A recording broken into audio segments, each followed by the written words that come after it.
talk to any business owner where TV shows or movies go and film, when we're slow at their local business association meetings, we'll ask when it's coming back, because the economic impact outweighs the direct return on the incentive.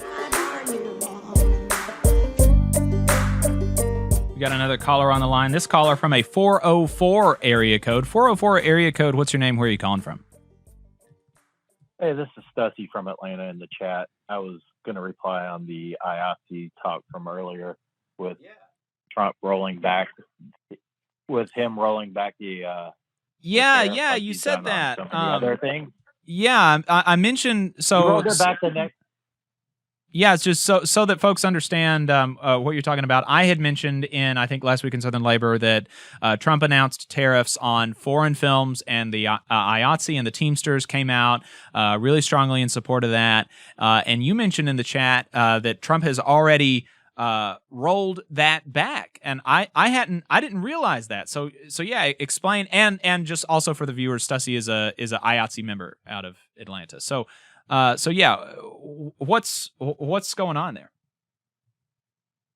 So if you notice, he announces his tariffs late at night, and then the tanks stock, and then he rolls them back. So his rich friends are making money. But with the IA thing, that was the same thing that happened, and Netflix and Disney and a lot of their stocks went down. But he has a Hollywood committee of Sylvester Stallone, Mel Gibson, and John Voight. And as our leaders call them, two bigots and a scab.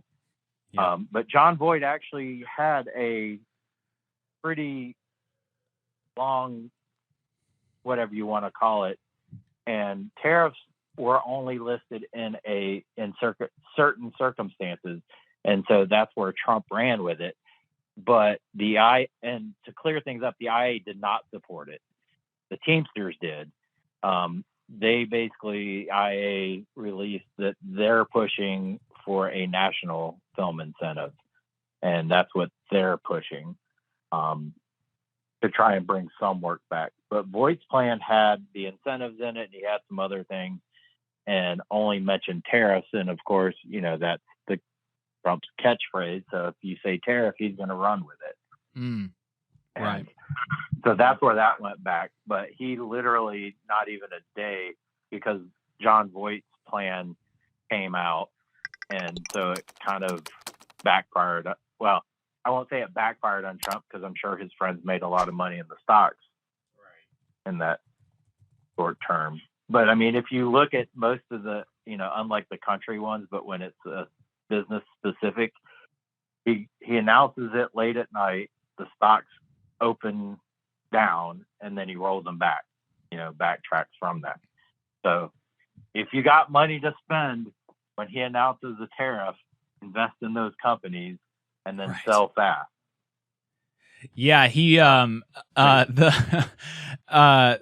there's some folks noticed that particularly when he did the 90-day pause on the Liberation Day tariffs, he tweeted, "Now's a good time to buy," and I think it was the 120 minutes leading up to the announcement, there was a significant bump in stock trading activity. So yeah, I mean, there's very clearly people that's kind of gaming the market here. And also, Stussy, appreciate your correction on IATSE's statement. I kind of skimmed it, and there was a couple of words that stood out to me, and so I thought they were taking a similar stance to the Teamsters, but it's a little bit more nuanced than that. And so here's some of what they said. IATSE continues to pursue all policy measures that can be implemented to return and maintain U.S. film and television jobs while not disadvantaging our Canadian members. Federal policymakers must act to level the playing field and make the U.S. film and television industry more competitive on the global stage. IATSE is engaging with the Trump administration and Congress to advocate for policies that result in those stated goals. President Trump has correctly recognized that the American film and television industry faces an urgent threat from international competition. Foreign governments have successfully lured film and television productions and the multitude of jobs they create away from the United States with aggressive tax incentives and subsidies. Films intended for initial release in the U.S. are increasingly being shot overseas, and American workers in our economy are paying the price. And Stussy, I want to ask you about that here in just a second. And then Matthew Loeb said the United States needs a balanced federal response to return film and television jobs. IATSE recommended that the Trump administration implement a federal film production tax incentive and other domestic tax provisions to level the playing field for American workers. And we await further information on the administration's proposed tariff plan, but we continue to stand firm in our conviction that any eventual tariff policy must do no harm to our Canadian members nor the industry overall. We seek reciprocal trade practices that ensure fair competition for all IATSE members. So yeah, definitely not like a full-throated endorsement like the Teamsters was. That was definitely a lot more kind of unequivocal. Hey, 5 seconds. Just wanted to say that this is only possible because of our donors. If you want to see more of this, then consider donating yourself at tvlr.fm/donate.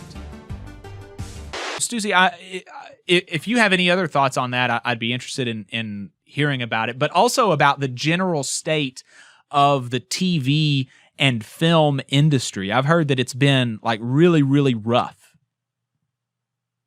Yeah. Well, first, you can't tariff a service, which is already a misnomer. The EU has a digital tax for these kind of things, and that's what would actually have to take place, not a tariff. And because this plan wasn't a plan, you know, you've got movies that are partially shot here and partially shot elsewhere and out of the country. And, you know, how is that? Or if it's shot somewhere and post-production is done somewhere, is it a split tariff? You know, how do they do that? Is it on the budget of the movie or what it makes? So there was so many unanswered questions on how that would work, which is why nobody believed it was ever going to stick. But yes, the TV and film is down. I think the last I heard it was about 45%. But it's down globally, and everybody likes to point fingers that it's all gone overseas. But if that was the case, then the shows that were supposed to be shot here, that number would go up, and it hasn't. It's just down everywhere, which is why the national film incentive is proposed. The only people that actually pay attention and know, the only way we can compete financially with any other country in the world is universal health care. That's our biggest cost of budgets, and it's every 3 years when we go into negotiation. That spends most of the time trying to keep what little bit of health care and pension we have left. So until that happens, incentives are about our only leverage that we have to compete against other countries outside of the U.S. What do you make of the? I'm sorry. Go ahead. Well, and you know, in Loeb's speech was about Canada, and so many IATSE members forget Canada is part of IATSE. So we can't like fight against them, even though they have different, you know, incentives and work contracts than we do, but they're still an IA, you know, union. Right. What do you make of, you know, you mentioned that incentives are really kind of the only way that the U.S. film industry can kind of fight back against the lower cost of doing film overseas. What do you make of the kind of state by state film incentives? You know, I've heard mixed things from folks about that. You know, some people saying like Louisiana and Atlanta that the incentives actually cost more for the taxpayer than they generate, and so it's not really a good investment for the state. But also that, you know, for some people that's that, you know, being an IATSE member working in on film and TV in Atlanta and Louisiana is like the best job that they've ever had, and you know, that wouldn't exist without those incentives, those state specific incentives. What do you make of that dynamic? Well, anywhere the cameras are rolling in the world, there's an incentive. That's just how it is. As far as that, I mean, it's so spread out now that, I mean, Kentucky and Oklahoma and Utah. And the problem when people say, oh, it costs the state money, they're looking at a dollar to dollar return on that. But if you ask businesses and all the workers that live there, the economic impact outweighs the one-on-one. You know, anybody that lives and works in the state, we're paying taxes on everything. When a show is here, the gas, the food, the hotels, you know, all the stages pay property taxes and utilities. So they're still getting money back. Is it going directly from the film incentive? In a lot of cases, no. But overall, you talk to any business owner where TV shows or movies go and film, when we're slow, they'll at their local business meetings, association meetings, will ask when it's coming back, because especially where I live, there, you know, there's a lot of bars and restaurants. When we're not working, we can't afford to go out and drink and go to dinner, and they know that and they see it, and so, you know, the economic impact outweighs the return, a direct return on the incentive. Right. All right. Well, Stussy from Atlanta, really appreciate you taking the time to call in. And, you know, I enjoy listening to you guys every week, so keep up the good work. Appreciate it, brother. Appreciate it. Fellow IATSE member. Love to hear. Lots of IATSE today. We had local 900 president. We had a member from Georgia who just call in. That's great.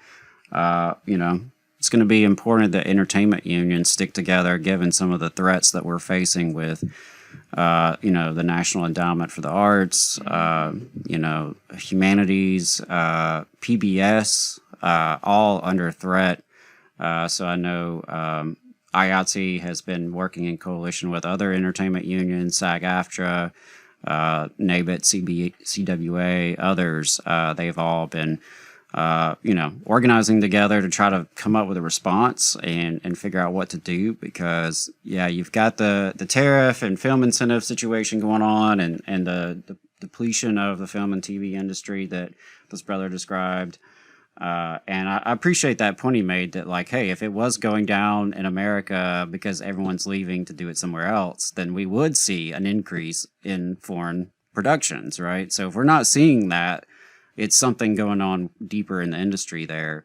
And I also appreciate that point he made about universal health care, because the United States is the only developed economy that does not provide some sort of universal health care coverage.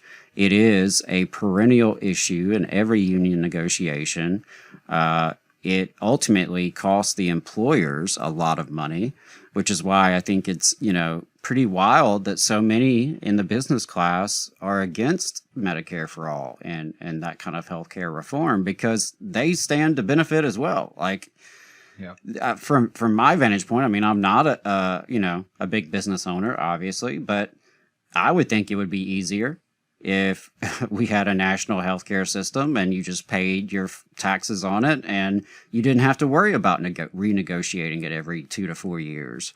And you didn't have to worry about premiums and deductibles changing and in-network versus out-of-network providers and all the complications that come with this, right? We could just do like every other damn country that has the money to do it and have single-payer health care.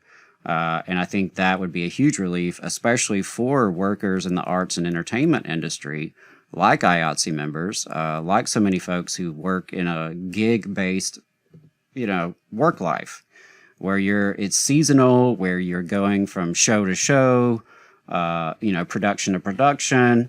It may last for a few months and then you go to something else, or you look for something else. You know, a lot of folks in the arts and entertainment industries are working as gig workers, and therefore even less likely to have decent health coverage.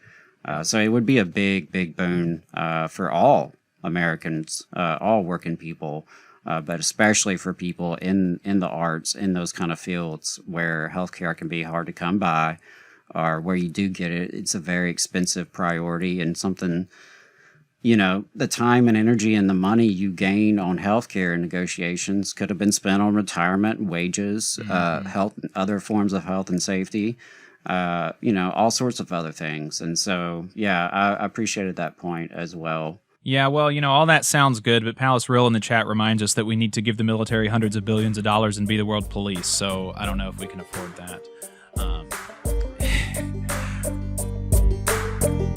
You just saw a clip from the Valley Labor Report. We are live every Saturday morning from 9:30 a.m. till 12:30 p.m., and we pride ourselves on keeping all of our content free to everybody so that we can talk to as many working folks as possible. If you support the work that we're doing, you think that it's important, you think that it's good, then consider making a monthly contribution to the project, and you can do that on our website, tvlr.fm.